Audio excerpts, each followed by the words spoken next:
my tour of a local historic site, I chose the Sparta Rock House since it was closest to Cookeville on the list of options.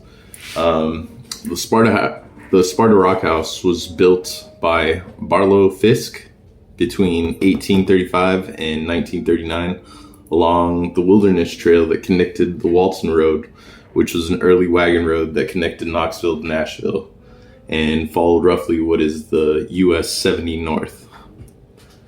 It was built on the property of local farmer Samuel Denton, originally to collect tolls and also operate a stagecoach inn that offered lodging and supplies to travelers crossing the Chamberlain Plateau.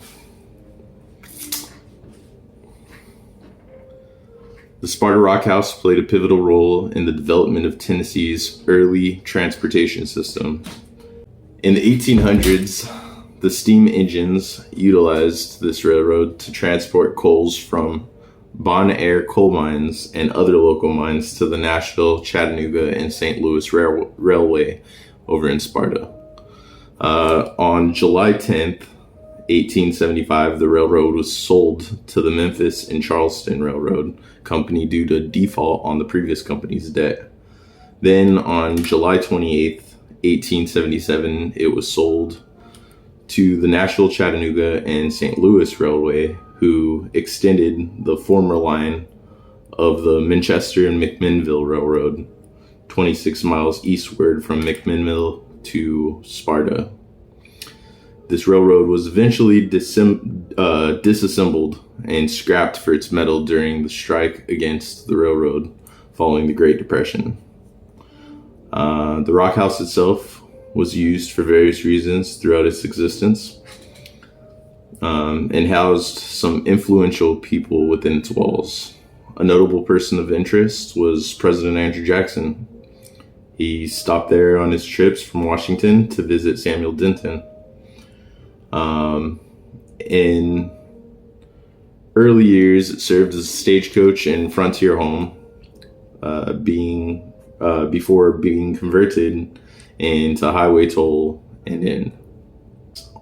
During the Civil War, this and other similar locations in the area were the focus of clashes between Union and Confederate militaries due to their proximity to the main roads connecting the east to the west and the north and the south. It's noted on a sign outside the building that July of 1864, Confederate leader Champ Ferguson and his men led over 500 mules and horses from the federal camp to England Cove, which is 15 miles northeast. 1880s to the 1940s, it was used for a schoolhouse for local families, many of whom worked at the aforementioned Bon Air coal mines. It was then sold to the Daughters of the American Revolution by Jesse Roberts in 1940, who had it recognized as a public historic site in 1973. It was a really good experience to witness this historic site and get the chance to see and feel what it would have been like for the people of that time.